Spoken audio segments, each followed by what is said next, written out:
안녕하세요. 오늘도 사연 살롱을 찾아주셔서 감사합니다. 저는 올해 32살, 결혼한 지는 5년이 조금 넘은 서지현이라고 합니다. 사랑해서 결혼했고 힘들게 조금씩 모은 돈으로 신혼을 시작했어요. 부모님이 저희를 많이 도와주셔서 시작이 남들보다는 조금 수월했던 것도 사실이고요. 결혼 초엔 뭐든 긍정적으로 보이더라고요. 가족이란 이름 아래 서로 이해하고 더불어 살아가는 거라 생각했거든요. 누군가의 말처럼 결혼은 두 집안의 만남이라고들 하잖아요. 그런데 어느 순간부터 그 더불어가 당연하게로 바뀌고 있다는 걸 느꼈어요. 어느 날은 내 물건이 내 물건 같지 않고 내 시간이 내 것 같지 않고 내 집이 내 공간이 아닌 느낌. 그때 뭐가 문제인지 몰랐어요. 다 그런 거지 하며 넘겼고 그게 어른스러운 줄 알았거든요. 그런데 시간이 흐르고 나서야 알겠더라고요. 웃으며 받아준 것들이 상대에게는 지켜야 할 선이 없는 무단 초대장이 되어 있었다는 걸요. 이 모든 사건이 시발점이 된 건 저희 부부가 결혼 후 처음 살게 되었던 신혼집이었어요. 사실 저희 부부는 연애 기간에 비해 결혼을 조금 갑작스럽게 준비하게 됐거든요. 뭐든 마음먹은 건 빠른 시일 내에 해내야 하는 성미인 남편이 더 미루지 않고 가정을 만들고 싶다는 결심을 하고는 빠른 추진력을 발휘하게 된 결혼이었어요. 둘 다 모은 돈이 아예 없는 사람들은 아니었기에 결혼 준비 자체에 큰 문제는 없었지만 딱 하나 곤란한 문제가 있었어요. 바로 신혼집이었죠. 남편도 직장이 안정적인 편은 아니었고 저는 20대 내내 프리랜서로 일하다가 이제 갓 자리를 잡고 수익을 내고 있던 터라 그럴듯한 신혼집을 꾸리기엔 솔직히 통장 사정이 빠듯했거든요. 제가 하는 일이 작품이 쌓여가는 일이라 작은 집에서 생활하는 건 불가능한 일이었고 어느 정도 크기가 있는 집을 구하자니 서울에서는 반지하에서 시작을 하거나 아예 경기도 외곽으로 빠져서 집을 구해야 하는 상황이었어요. 그런데 남편의 직장이 서울 중심부에 있어 아예 작정하고 경기도 외곽으로 이사가는 것도 많이 망설여지더라고요. 그럼 그냥 서울 반지하러 가자. 조금 불편해도 그 먼 거리를 왔다 갔다 하는 것보다 낫지 않겠어? 원래 신혼 때는 집 크기 늘리는 재미로 사는 거래. 우리가 앞으로 열심히 살아서 점점 위로 올라가면 되지. 나야 반지하든 지상이든 크게 상관은 없지만 괜히 당신 고생시키는 것 같아서 미안해서 그러지. 내가 좀 고생스럽더라도 그냥 경기도 외곽으로 나가자. 좀 멀리 다닌다고 죽나? 난 괜찮으니까 신경 쓰지 마. 처음 시작하는 집이니만큼 괜찮은 집에서 시작하고 싶다는 마음에 경기도 외곽을 이야기하는 남편에 비해 저는 생각보다 집에 대한 큰 욕심은 없었어요. 저도 직업 특성상 서울에서 미팅할 일이 많았기에 차라리 위치 좋은 곳이 낫지 않나 싶어 한참을 서로 설득만 하고 진전이 없을 때였죠. 어쩌다 보니 저와 남편의 통화를 듣게 된 엄마께서 저를 앉혀놓고 말씀하시더라고요. 너희 그러지 말고 엄마랑 아빠가 집 해줄 테니까 거기서 시작하는 건 어떠니? 네? 무슨 집이요? 왜? 우리가 예전부터 투자해놓은 집 있잖니. 그 집을 최근에 새로 다시 지었거든. 서울이라 출퇴근도 편하고 방 3개에 앞에 작은 마당까지 있어서 너희 둘이 살기 딱일 것 같은데. 네? 엄마, 거긴 엄마랑 아빠 노후에 살려고 지은 집 아니에요? 뭐 그렇기는 한데 당장 이사 가서 살려고 한 것도 아니었고 이렇게 너희 둘이 고민하는 걸 보니 영 마음이 좋지 않아서.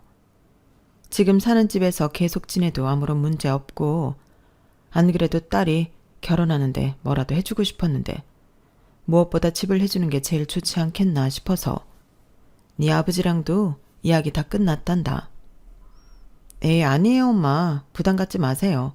엄마 아빠 도움 받으려고 하는 결혼도 아닌데요. 그러지 말고 윤서방이랑 이야기 잘해보렴. 나도 귀하게 키운 외동딸 신혼 때부터 고생하면서 살게 하고 싶지 않아서 그래. 그 말을 들으니 마음이 울컥하더라고요. 엄마 아빠께서 그 집을 얼마나 소중히 생각하고 하나하나 인테리어 하셨는지 알고 있었기에 그 집을 받는다는 건 차마 상상도 못할 일이었어요. 말씀만이라도 감동이라 그때 받은 감동을 전달하고 싶어 남편에게 이야기를 했어요. 하지만 남편의 반응은 제가 생각했던 것과는 조금 달랐어요. 와, 정말? 그 집 꽤 좋다고 하지 않았어? 앞마당에 바베큐 먹을 장소도 있다고 했던 것 같은데? 교통도 편하고. 그런 데서 시작하면 완전 좋지. 누구나 꿈꾸는 그런 신혼집 아니야? 그렇긴 한데 엄마 아빠가 노후 보내시려고 정성 들여 지은 집인데 우리가 들어가서 먼저 사는 게 좀 염치가 없어서. 에이, 자식이라고는 당신밖에 없는데 결혼할 때 뭐라도 해주고 싶으신 거겠지. 우리도 곧 부모 되면 그 마음 이해가 될 거야. 오히려 거절하는 게 난 더 예의가 아닌 것 같은데 그냥 준다고 하실 때 감사하게 받자. 괜히 거절했다가 나중에 고생하고 나서 후회하지 말고, 응? 우리 부모님한테 미안한 마음은 안 들어? 아이, 당연히 죄송하지. 근데 난 부모님 입장에서 먼저 생각한 거야.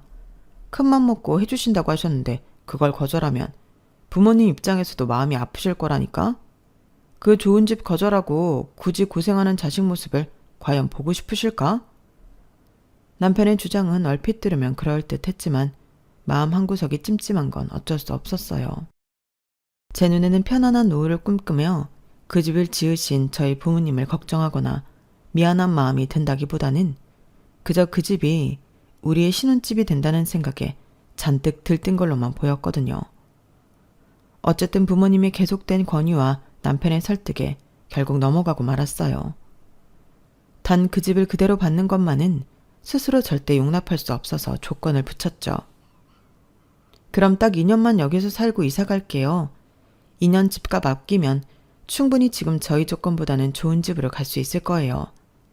아무리 생각해도 이 집을 그냥 덥석 받긴 죄송해서요.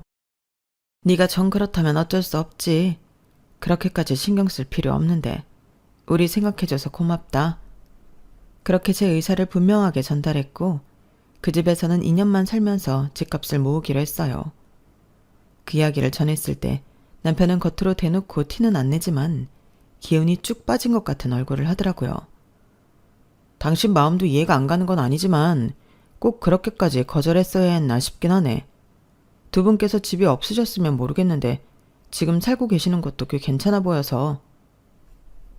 그걸 왜 오빠가 판단해? 오빠는 그 집의 의미에 대해서 몰라서 그래. 비록 2년일지라도 우리가 먼저 그 집을 들어가서 쓴다는 것만으로도 죄송해야 할 일이야. 단호하게 말하니 남편이 입을 꾹 다물더라고요. 전 그 침묵이 제 말에 대한 수긍인 줄 알고 넘어갔지만 한참 시간이 지난 나중에 알았어요. 그날의 침묵은 수긍이 아닌 부정이었다는 걸요. 그 뒤로 결혼 준비는 순탄하게 그지 없었어요. 시댁에서는 생각지도 못하게 친정에서 서울에 있는 단독주택에 살게 해준다는 사실에 굉장히 호의적으로 나왔어요. 아우, 어떻게 그 집을 애들한테 주실 생각을 하셨을까? 노후 보내시려고 지은 집이라고 들었어요. 결정하기가 쉽지 않으셨을 텐데요. 마음 같아선 애들이 쭉 살아줬으면 좋겠는데 딸애가 영 미안한지 돈 모을 때까지만 살겠다고 그러니 참 마음이 예쁘고 기특하면서도 미안하네요. 저희가 신혼 때 워낙 없이 살아봐서 딸한테도 그 고생을 하게 하고 싶지 않았거든요. 아우, 그쵸. 신혼이 제일 좋고 예쁠 때인데 좋은 집에서 보내는 것만큼 좋은 추억이 없죠. 그런데 저는 사돈댁에서 그렇게 여유가 있으실 줄은 몰랐습니다. 애들이 영 그런 쪽으로는 이야기를 안 해서요. 뭐 남들보다 잘 산다고 하긴 애매해도 이 사람 젊었을 때부터 혼자 직장 다니고 애쓰는 게 미안하고 애틋해서 투자에 관심을 좀 가졌거든요. 중간에 실패 과정도 좀 있었지만 결국엔 재산 늘리는데 도움이 좀 되더랍니다. 덕분에 애들한테 그렇게 해줄 여유도 생겼죠. 어머, 그렇군요. 사부인이 참 똑똑하시네. 우리 나이 때 여자들이 투자에 눈 돌리기가 쉽지 않은데. 집안일하고 애 키우기도 바쁜데 어쩜 그렇게 집안에 보탬이 되셨대요? 오늘 처음 배웠지만 참 교양도 넘치시고 첫눈에 참 친해지고 싶으네요. 사부인도 마찬가지셔요. 우리 지연이 좋은 시부모님 만났으면 해서 걱정이 참 많았는데 이렇게 직접 뵙고 나니 걱정이 사라지네요. 사교성도 너무 좋으시고 인상도 참 밝으셔서 보기 좋습니다. 아우, 별 말씀을. 사돈끼리 친밀하게 지내는 게 쉽지 않다곤 하지만 예외라는 것도 있는 법이잖아요. 우리 며느리가 누굴 닮아 이렇게 참하고 야무진지 이제야 알겠네요. 이런 집안이라면 치밀하게 지내도 참 좋을 것 같답니다. 저희 집에 두 분 초대해서 대접 한번 하고 싶은데 부담스럽진 않으실지요? 아우, 부담은요. 초대라니. 사부인께서 고생하실 텐데 너무 감사하죠. 별 말씀을. 남들처럼 결혼식 끝나면 다시 남남되지 말고 애들 데리고 같이 자주 만나면 좋겠네요. 상견례는 그렇게 화기애애한 분위기 속에 끝났어요. 워낙 성격이 밝으신 시어머니 덕분에 친정 부모님께서는 안심이 되셨는지 많이 좋아하시는 눈치더라고요. 저 역시 시어머니께서 뵐 때마다 반겨주시고 상냥하게 대해주셔서 시어머니에 대한 걱정은 전혀 없었어요. 시어머니 말씀대로 결혼 후에도 두 집안이 잘 지낸다면 그것만큼 좋은 일도 없다고 생각했죠. 저희 집은 친척들과도 다 같이 자주 놀러갈 정도로 가족적인 분위기였거든요. 시댁과도 그렇게 지낼 수만 있다면 더 바랄 일이 없다고 생각했어요. 시간이 지나 결혼식 날이 되었고 정신없지만 인생에서 가장 행복한 순간 중 하나였다고 자부할 수 있을 정도로 많은 축하와 축복 속에 무사히 결혼식을 마쳤어요.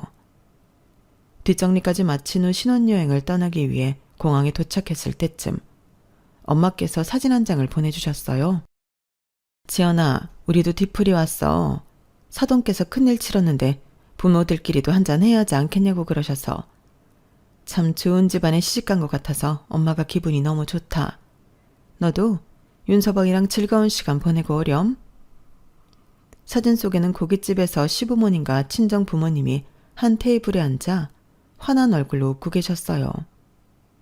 그 모습을 보니 저도 절로 얼굴에 미소가 그려지더라고요. 남편도 그 사진을 보고는 흐뭇해했죠.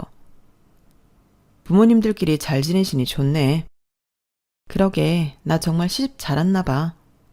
그땐 제 앞에 펼쳐진 미래에 대해 전혀 예상조차 할 수 없었어요. 그 정도로 모든 상황이 평화롭고 따스하게만 흘러갔거든요. 그 후로도 시댁과 친정 식구들 그리고 저희 부부는 다 같이 만나는 자리를 종종 가졌어요. 시어머니는 유쾌하셨고 시아버지도 시어머니 이야기를 잘 들어주시는 자상한 분이라 저희 부모님과도 별다른 트러블이 없었죠. 우리처럼 다 같이 모이는 식구들이 또 있을까? 가끔 이렇게 모일 때마다 참 인연이라는 게 신기해. 엄마 친구들한테 이야기하니까 딸 참 시집 잘 보낸 것 같다더라. 괜찮은 사위는 만날 수 있어도 그런 사도는 100년에 한 번 죽었다 깨어나도 못 만난다면서. 제가 봐도 그런 것 같긴 해요. 엄마 아빠랑 시부모님이 잘 지내시는 걸 보니 기분이 이상하면서도 뿌듯해요. 주변에서도 다들 신기해했고 친정 부모님께서도 처음에는 경계하는 눈치였지만 어느샌가 그 경계마저 풀리신 것 같았어요. 전 단순히 그게 다 시부모님이 괜찮으신 분들이기 때문이라고만 생각했죠. 신혼집은 신혼여행을 다녀온 후 2달 정도 뒤에나 들어갈 수 있었어요. 공사가 끝나고 이삿짐과 가구가 다 정리되고 나서 친정 부모님이 빌려주신 집이만큼 친정 부모님을 먼저 모셔 대접하고 싶었죠. 여보, 아무래도 이 집은 친정 부모님부터 모시는 게 맞는 것 같아. 그래? 당신 마음은 충분히 알겠지만 그럼 우리 부모님이 좀 서운해하실 것 같은데? 남편의 대답을 들었을 때 전 좀 당황스럽더라고요. 서운해하셔도 어쩔 수 없지. 그래도 친정 부모님께서 빌려주신 집인데 우리 부모님 먼저 대접해드리는 게 예의잖아. 그럼 그냥 다 같이 대접해드리는 건 어때? 친하시니까. 그래도 나는 이번에는 좀 따로 모시고 싶은데. 왜? 집 해주셨으니까 더 잘해드리려고? 아니, 그런 게 아니라 따로 더 챙겨드리려는 거 아니면 그냥 같이 해. 우리처럼 화목한 집안이 어디 있다고 굳이 양가를 따로 챙겨. 한 번에 하면 우리도 편하고 좋잖아. 순간 할 말이 없더라고요. 남편의 그 말은 기분이 좋진 않았지만 틀린 말도 아니었고 친정 부모님께 말씀드리니 생각보다 좋아하셔서 기분이 풀렸어요. 어머, 그래? 그럼 좋지. 안 그래도 그 집이 손님 불러 같이 밥도 먹고 놀기 좋게 만든 집이야. 나중에 니네가 손주 낳아주면 손주도 마음껏 뛰어놀라고. 사돈네랑 다 같이 밥 먹고 시간 보내면 더 즐겁겠네. 불행인지 다행인지 그렇게 양가 부모님을 같은 날 집들이를 모시게 되었어요. 부모님께서 물려주신 집은 깔끔한 신식 인테리어는 물론이고 방 3개에 천장이 높고 넓은 거실이 있어 말씀대로 손님들이 머무르다 가기 좋은 구조였어요. 오픈형 주방에 마당에는 바베큐를 해먹을 공간까지 마련이 되어 있었죠. 시부모님께서는 집에 들어오시더니 눈이 휘둥그레지셨어요. 세상에, 이게 너희 신혼집이니? 어머, 웬일이야. 이 집이라면 새로 시작이 아니라 다시 태어날 수도 있겠어. 그러게, 이렇게 시작하는 신혼이 세상에 어디 있나? 너희는 정말로 복받았다. 어? 아내한테 잘해 인서가. 장인 장모님도 깍듯하게 모시고. 그죠?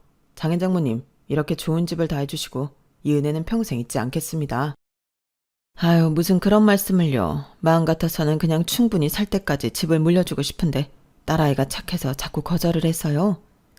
2년이긴 해도 행복하게 신혼 보내기엔 충분할 겁니다.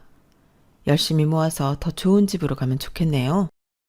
아우, 이보다 더 좋은 집이 서울에 어딨어요. 있어도 얘네 힘으로 그런 집에 들어갈 수 있으려나 모르겠네.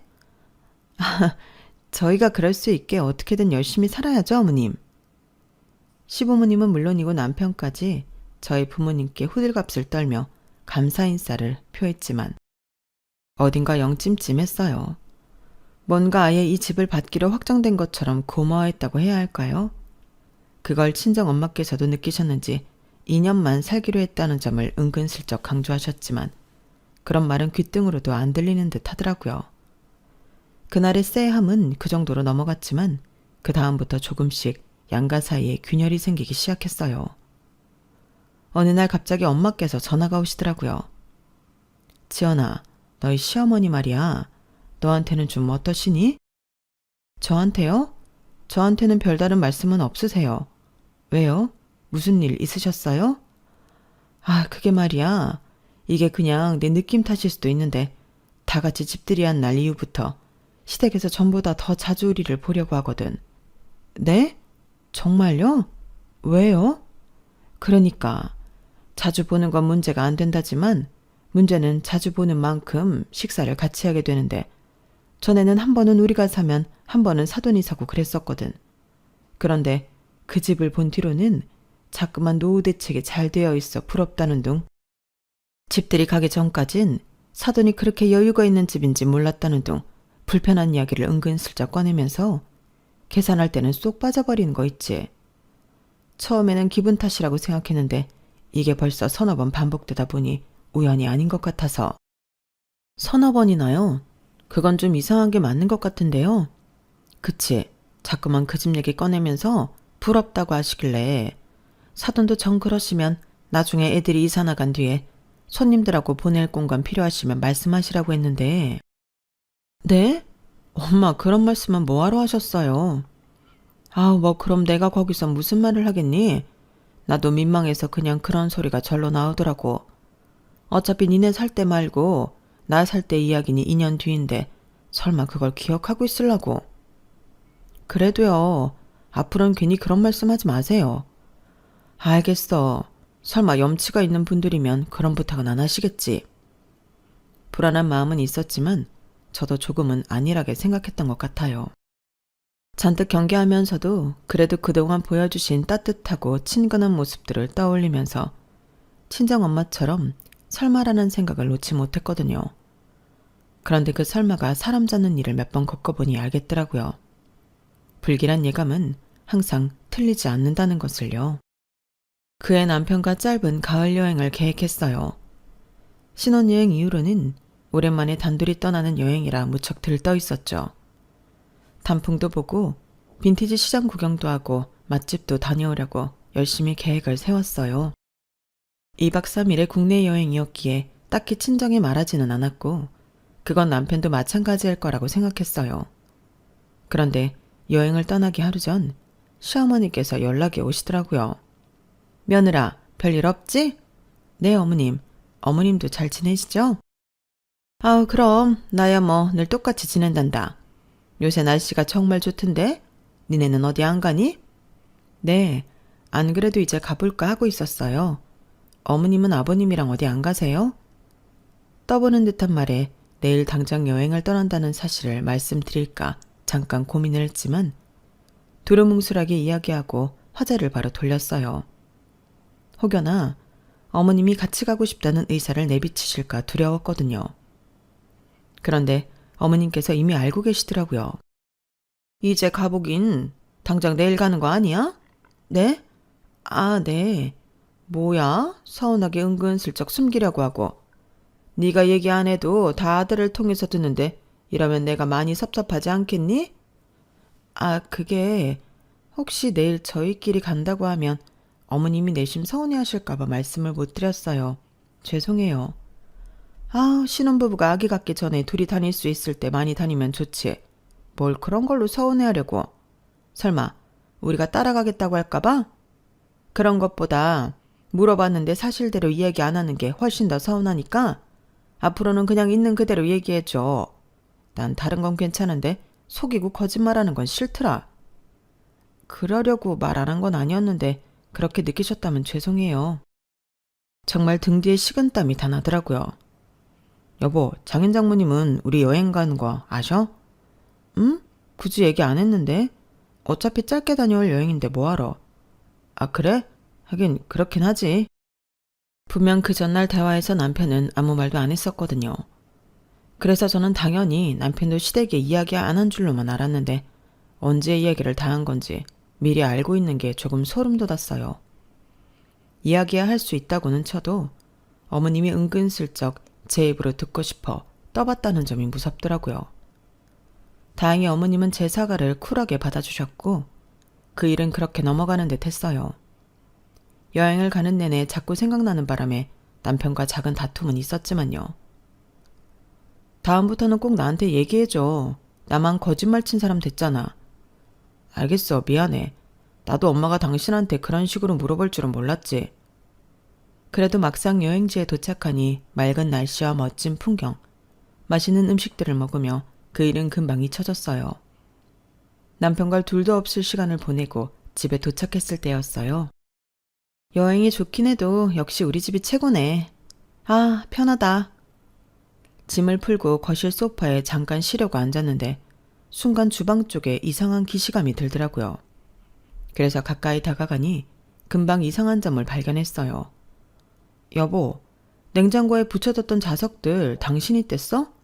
내가 여행 가서 기념품으로 사왔던 것들 말이야. 그걸 내가 왜 떼? 당신이 아끼는 거 아는데. 뭐? 그럼 우리 집에 도둑이 들었나?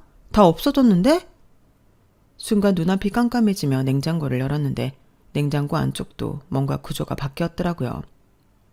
반찬통은 전부 처음 보는 것들로 바뀌어 있었고 김치 냉장고에 넣어둔 장류들은 죄다 알 수 없는 유리병에 옮겨져 있었어요.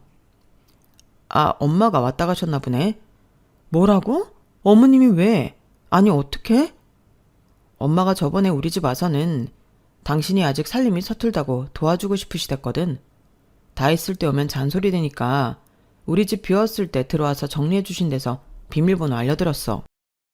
뭐라고? 그럼 우리가 여행 간 사이에 어머님이 들어와서 이걸 정리했단 소리야? 왜? 깔끔하고 좋은데? 집도 좀 청소해 주시고 가신 것 같다? 여보, 나랑 상의도 없이 어머님한테 비밀번호를 알려드리면 어떡해? 그날도 남편과 대판 싸웠어요.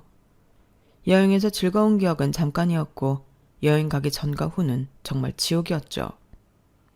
남편은 당신 힘들지 않게 어머님이 치워주신 건데 뭐가 문제냐는 태도여서 도저히 말이 통하지 않더라고요. 고마운 거 아니야? 다른 시어머니들 같았으면 당신한테 직접 잔소리하면서 하나하나 시켰을 텐데 우리 엄만 당신 불편할까 봐 일부러 없을 때 와서 싹 정리해 주시고 가신 거잖아. 이 정도면 우렁각시지. 엄마라고 이게 쉬웠겠냐고. 그냥 좋은 게 좋은 거다 생각하고 감사하게 여기면 어디가 덧나? 나는 그냥 어머님이 우리 집에 드나드시는 게 싫다고. 여기 우리 집 우리 공간이잖아. 당신이야 자식이니 어머님 드나드는 게 편해도 나는 편하겠어? 그럼 오늘 엄마가 정리해 놓은 대로 앞으로 잘 정리하면 되겠네. 엄마가 못 건들게. 다른 부분은 저와 참 잘 통했던 남편이 딱 이 부분에서는 대화가 거의 단절되다시피 안 통해버리니 정말 환장하겠더라고요. 그날 결국 남편과는 어떤 결론도 내리지 못하고 서로를 이해하지 못한 채 싸움이 끝났어요. 남편은 어머님이 제가 아끼고 모으던 자석을 없애버린 것에 대해서만 미안해했고 그거라도 받아주지 않으면 상황이 넘어가질 않으니 대충 사과를 받아주고 애매한 화해를 했죠. 그러다 결국엔 일이 터졌어요. 제가 잠깐 지방 출장을 다녀온 사이였죠. 결혼 전 가장 친한 친구가 생일 선물로 주었던 턴테이블이 있었어요. 결혼 전에는 LP판 모으는 게 취미라 열심히 모았었는데 결혼 후엔 취미를 온전히 즐길 겨를이 없어 잘 닦아서 거실 한쪽에 두었죠. 그런데 갑자기 친구에게 연락이 오더라고요. 미정아, 오랜만이네. 내가 연락을 했어야 했는데. 사는 거 바쁜데 이해하지. 근데 말야, 너 혹시 내가 선물한 턴테이블 인터넷 중고마켓에 내놨어? 뭐? 야, 내가 그걸 왜 내놔? 지금 자주는 못 들어도 얼마나 아끼던 건데. 그거 그냥 거실에 두기만 해도 인테리어 소품까지 돼서 내놓을 생각 절대 없어. 네가 큰맘 먹고 선물해 준 건데 어떻게 그러니? 갑자기 그게 무슨 소리야? 아니, 얼마 전에 중고마켓 구경하는데 너한테 선물했던 턴테이블이랑 똑같은 게 올라왔길래 자세히 보니까 배경이 니네 집인 것 같더라고. 벽지며 옆에 소파랑 턴테이블에 올라가 있는 가구까지 완전 똑같길래 동네도 니네 동네로 뜨고. 뭐라고? 순간 등줄기가 오싹하더라고요. 네가 아니면 니네 남편이 못 모르고 내놓은 거 아니야? 잠깐만 미정아, 내가 알아보고 다시 전화할게. 친구와의 통화를 끊고 바로 남편에게 전화를 걸었어요. 여보, 당신 혹시 턴테이블 당신이 중고마켓에 올렸어? 뭐? 아니. 그럼 혹시 지금 집에 어머님 와 계셔? 아, 당신 없는 동안 이 집에서 좀 지내고 싶다고 하셔서 어떻게 알았어? 뭐라고? 당신은 대체 그런 걸 왜 나한테 말을 안 해? 말하면 당신이 허락해 주겠어. 나도 당신이랑 일일이 싸우기 싫으니까 그렇지. 그나저나 대체 어떻게 한 건데? 뭐 CCTV라도 나 몰래 설치했어? 오히려 적반하장으로 화내는 남편의 모습이 기가 막혀 중고마켓 링크를 보내주니 남편이 깜짝 놀라더라고요. 이거 내가 아끼는 물건인 건 알지? 대체 언제까지 어머님이 우리 살림에 손대게 할 건데? 이럴 거면 어머님이랑 살지 나랑 결혼을 왜 했어? 남편 역시 그 물건에 대해서는 너무 잘 알고 있었기 때문에 할 말이 없어지더라고요. 여보, 미안해. 내가 이건 할 말이 없다. 앞으로는 다 당신한테 이야기할게. 이건 정말 우리 엄마가 너무했다. 난 내 소중한 물건 건드는 것뿐만 아니라 어머님이 나 모르게 우리 집에 와 계시거나 사는 모습 들여다보고 계신 게 부담스럽고 불편해. 살림에 손까지 대시니 이젠 불안하기까지 하다고. 그리고 이 집 우리 집 아니고 우리 부모님 집인 것 좀 명심해. 쫓겨나기 싫으면 처신 똑바로 하라고. 저는 그 길로 서울로 올라갔고 어머님에게 선포했죠. 어머님, 저희 물건 건드리지 마세요. 한 번만 더 마음대로 하셨다가는 저도 시댁 물건 가만두지 않을 거예요. 아시겠죠? 뭐라고? 아이고 참, 쓸데없는 물건을 잔뜩 쌓아놨길래 가구 정리 좀 도와주려고 했더니만 뭐? 요즘 세상에 누가 LP를 들어? 결혼을 했으면 저런 사치스러운 취미는 접고 새 인생 살아야지. 듣지도 않는 걸 구석에 두고 썩혀두리? 그러니까 이제 상관 마시라고요. 중고마켓에 올린 글도 지우시고 제가 집에 없을 땐 방문하지 말아주세요. 여기 저희 집 아니고 저희 부모님 집이에요. 그래. 아유, 내가 치사해서 다시는 안 온다. 집 좀 좋다고 유세를 저렇게 떨어서는 원 며느리 무서워 오겠니? 어머님은 역정을 내며 시댁으로 돌아가셨고 이렇게까지 불편해지는 걸 원치는 않았지만 차라리 잘 됐다 싶었어요. 저렇게 몇 번이나 경우 없게 구시는데 더 큰 일이 생기기 전에 반드시 한 번은 일어났어야 하는 싸움이란 생각이 들더라고요. 대신 집안 분위기는 서먹하고 어색해졌죠. 그래도 계속 선을 넘게 두는 것보다는 이 편이 나았어요. 양가 부모님은 표면적으로는 여전히 잘 지내셨지만 저희 부모님께서 서서히 시댁을 멀리하셔서 만나는 빈도수는 완전히 줄어들었어요. 저와의 사이는 말할 것도 없었죠. 제가 시어머니께 불같이 화낸 뒤로 시댁 가는 명절이나 가족 행사 같은 모임 외에는 일절 교류가 없었어요. 그날 이후로 절 은근히 불편해하시는 게 보였고 시아버지도 저를 괘씸해하는 것 같더라고요. 그때 화를 낸 게 차라리 보이지 않는 선을 만들어준 것 같아 잘했다는 생각이 들더라고요. 그 뒤로는 저희가 친정과 약속했던 인연을 채우고 이사를 했어요. 차라리 시댁에서 탐내던 이 좋은 집에서 벗어나니 안심이 되더라고요. 다시는 같은 일이 반복되지 않을 것 같았어요. 그때만 해도 몰랐죠. 제 앞에 더 큰 인내심의 관문이 남아있다는 사실을요. 이사한 지 얼마 안 돼서 친정 부모님께서 한 달간의 긴 여행을 계획하셨어요. 두 분께서 그렇게 길게 해외여행을 떠나시는 건 처음이라 저까지 들뜨더라고요. 잘 다녀오시라고 짐 챙기는 것도 도와드렸고 마시는 것도 돈 아끼지 않고 많이 드셨으면 해서 용돈도 두둑히 챙겨드린 후 공항버스 타는 곳까지 모셔다 드렸죠. 부모님께서는 장시간 비행 끝에 여행지 숙소에 도착해서 영상통화를 걸어주셨어요. 두 분이 설레하는 모습을 보니 덩달아 행복해지더라고요. 무사히 도착하신 모습에 안심하며 일상으로 돌아온 지 일주일도 안 됐을 때였어요. 엄청 오랜만에 전에 살던 집 이웃분께 전화가 왔더라고요. 오며 가며 마주칠 일이 많아 친하게 지내던 사이였거든요. 지연씨 오랜만이에요. 다름이 아니라 혹시 지연씨 이사가고 지연씨네 부모님이 이사 온다고 하지 않았었나? 어머, 네 맞아요. 아니 그런데 얼마 전부터 낯선 사람들이 잔뜩 이 집에 와서 밤이고 낮이고 시끄럽게 웃고 퍼질러 노는데 지연씨네 부모님은 아닌 것 같아서. 지연씨네 부모님은 엄청 조용히 지내셨거든. 처음에는 부모님인 줄 알고 좀 참아보려고 했는데 보니까 다른 사람들 같아서. 혹시 새로 세입자를 들인 거야? 네? 다른 사람들이요? 순간 머리가 띵했어요. 부모님은 해외로 가셨으니 그 집을 드나들 만한 사람이라곤 떠오르는 사람이 별로 없었거든요. 그 중에 이상하게도 가장 선명하게 떠오르는 사람은 다름 아닌 시부모님이었어요. 그럴 리 없다고 생각하면서도 예전 집으로 향했어요. 직접 제 눈으로 확인해야겠더라고요. 하지만 막상 친정집 앞에 도착하니 잊고 있던 사실이 떠올랐어요. 더 이상은 저희 집이 아니다 보니 비밀번호를 모르겠더라고요. 혹시나 싶은 마음에 예전 살던 비밀번호를 치니 문이 열렸어요. 마치 자기 집인 듯 자연스럽게 거실 소파에 누워 TV를 보는 시어머니와 부엌을 뒤지고 있는 시아버지를 보니 그제서야 상황 파악이 되더군요.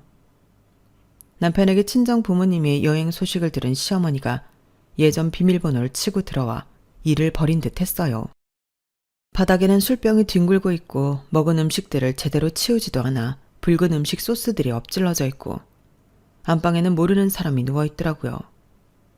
고급 아이보리 소파 위에 신발을 신고 올라간 검은 신발 자국, 침구 위에는 화장을 지우지 않고 누운 화장품 자국에 싱크대에 말라붙은 음식 찌꺼기가 붙어있는 데다 냉장고 문은 열린 채로 방치가 되어 있었어요. 너무 어이가 없어 하나하나 영상으로 찍어 남겨두니 어머님께서 제 모습을 보고 코웃음을 치시더라고요. 어머님, 지금 이게 다 무슨 일이에요? 저희 부모님한테 허락은 받으신 거예요? 허락? 허락은 예전에 받았지. 예전에 너희 엄마가 집 빌 때 써도 된댔는데 기억 안 나니? 그래서 이번에 허락 받고 쓰신 거냐고요. 집꼴이 이게 대체 뭐예요? 그때 받았는데 뭐하러 받아? 이 좋은 집을 우리도 손님들이랑 좀 써보면 어때서? 그럼 곱게 쓰셨어야죠. 이거 불법 주거 침입인 건 알고 계세요? 뭐? 불법 주거 침입? 네. 허락 없이 들어와서 집골을 이렇게 만들어놨는데 당연히 주거 침입이죠. 예. 가족끼리 주거 침입은 무슨. 너 참말 정없게 한다? 됐고요. 당장 이 집에서 나가주세요. 뭐? 예. 걱정을 말어. 우리가 뭐 이 집 이대로 둘까봐 그래? 너희 엄마 아빠 돌아올 때쯤 되면 싹 다 깨끗하게 해놓고 나갈 테니까 걱정 말라고. 그러건 말건 오늘 내로 정리해서 나가시라고요. 이 아줌마 아저씨도 다 데리고 나가세요. 안 그럼 신고할게요. 야, 뭐라고? 그래 알았다. 나갈게. 나간다고. 다 정리하고 연락하세요. 전 더 이상 그 자리에 있고 싶지도 그 꼴을 보고 있고 싶지도 않아서 집을 빠져나왔어요. 그 길로 남편에게 전화해 대판 싸웠고 남편도 부모님이 이렇게까지 하실 줄은 몰랐는지 너무 당황하며 미안해하더라고요. 그렇게 3시간쯤 지났을까요? 어머님께서 전화가 왔어요. 사람들 데리고 나가는 중이다. 이제 됐니? 이 매정한 거사? 청소는 다 하신 거죠? 설마 그대로 몸만 빠져나오신 건 아니겠죠? 그동안 시간 충분했으니까 다 치우셨을 거라 믿어요. 뭐라고? 네가 당장 나가라고 난리치는 바람에 청소는 못했으니까 네가 와서 해라. 네가 살던 집이니까 청소는 네가 더 잘하지 않겠니?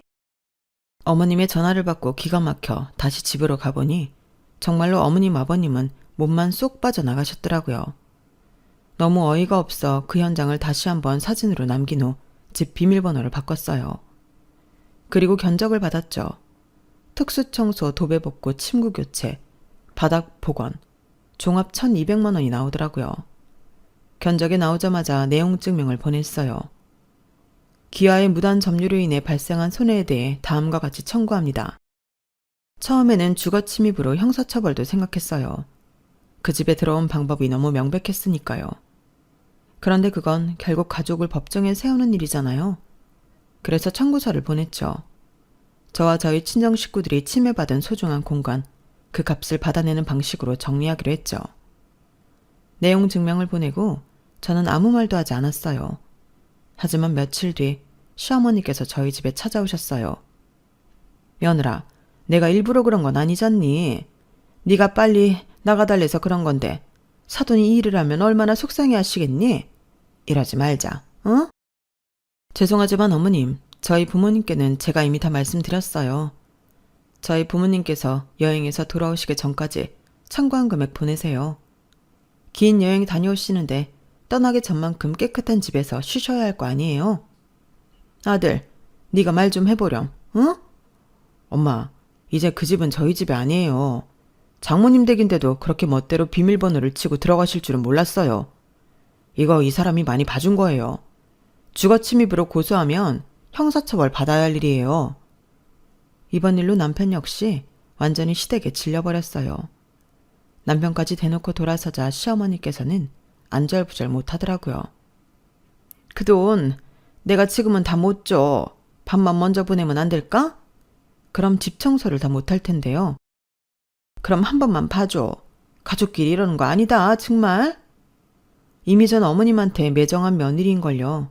그런 김에 손해배상은 제대로 받아내고 싶어요, 어머님.